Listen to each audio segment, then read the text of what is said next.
ನಮಸ್ಕಾರ, ಅಶ್ವವೇಗ ಡಿಜಿಟಲ್ಗೆ ಸ್ವಾಗತ. ನಾನು ಡೈನಾ ಕೂರ್ಗ್.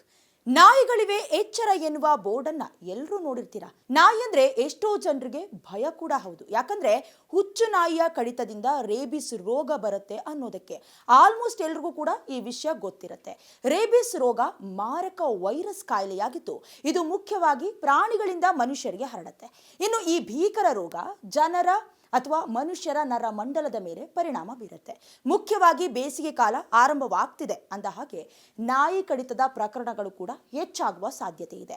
ಬಿಸಿಲಿನಲ್ಲಿ ನಾಯಿಗಳು ಆಕ್ರಮಣಕಾರಿಯಾಗ್ತವೆ ಮತ್ತು ಜನರ ಮೇಲೆ ದಾಳಿ ಮಾಡೋದಕ್ಕೆ ಪ್ರಾರಂಭಿಸುತ್ತೆ. ನಾಯಿ ಕಡಿತದ ಪ್ರಕರಣಗಳು ವರ್ಷ ಇಡೀ ಸಂಭವಿಸುತ್ತೆ ಮತ್ತು ನಾಯಿ ಕಡಿತದ ನಂತರ ರೇಬಿಸ್ ಉಂಟಾಗುವ ಸಾಧ್ಯತೆ ಕೂಡ ಇದೆ. ಈ ರೋಗದಿಂದ ಜನರು ತಮ್ಮ ಪ್ರಾಣವನ್ನೇ ಕಳೆದುಕೊಳ್ಳಬಹುದು.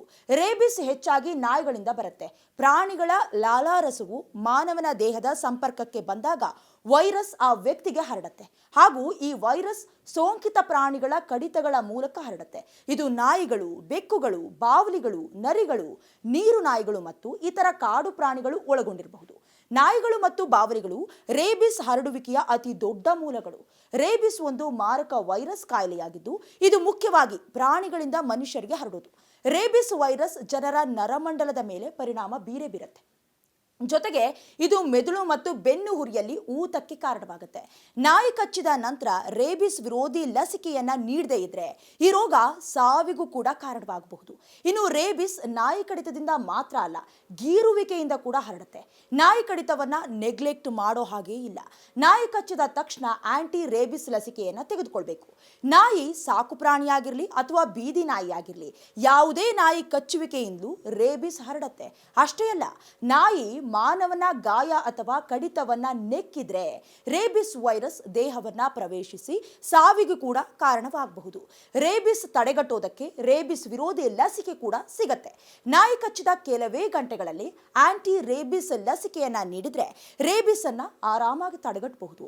ನಾಯಿ ಕಚ್ಚಿದ್ರೆ ತಕ್ಷಣ ಜನರು ಆ ಪ್ರದೇಶಕ್ಕೆ ಸೋಪನ್ನ ಹಚ್ಚಬೇಕು. ತಕ್ಷಣ ಕನಿಷ್ಠ 15 ನಿಮಿಷಗಳ ಕಾಲ ನೀರಿನಿಂದ ನಿರಂತರವಾಗಿ ತೊಳ್ಕೊಳ್ಬೇಕು. ಹೀಗಂತ ವೈದ್ಯರೇ ತಿಳಿಸಿದ್ದಾರೆ.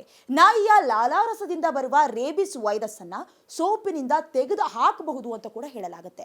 ಇದರ ಹೊರತಾಗಿಯೂ ಕೂಡ ನಾಯಿ ಕಡಿತ ತಕ್ಷಣ ಸಾಧ್ಯವಾದಷ್ಟು ಬೇಗ ವೈದ್ಯರನ್ನ ಸಂಪರ್ಕ ಮಾಡಿ ರೇಬಿಸ್ ವಿರೋಧಿ ಲಸಿಕೆಯನ್ನ ಪಡ್ಕೊಳ್ಬೇಕು.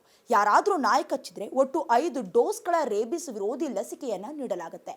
ನಾಯಿ ಕಚ್ಚಿದ 24 ಗಂಟೆಗಳ ಒಳಗೆ ಮೊದಲ ಡೋಸ್ ಆಂಟಿ ರೇಬಿಸ್ ಲಸಿಕೆ, 3ನೇ ದಿನ 2ನೇ ಡೋಸ್, 7ನೇ ದಿನ 3ನೇ ಡೋಸ್, 14ನೇ ದಿನ 4ನೇ ಡೋಸ್ ಮತ್ತು 28ನೇ ದಿನ 5ನೇ ಡೋಸ್ ಅನ್ನ ನೀಡಬೇಕು ಅಂತ ಕೂಡ ವೈದ್ಯರು ತಿಳಿಸಿದ್ದಾರೆ. ನಾಯಿಗಳಿಂದ ಎಚ್ಚರ ಅಂತ ಹೇಳ್ತಾ ನೋಡ್ತಾ ಇರಿ ಅಶ್ವವೇಗ ಡಿಜಿಟಲ್.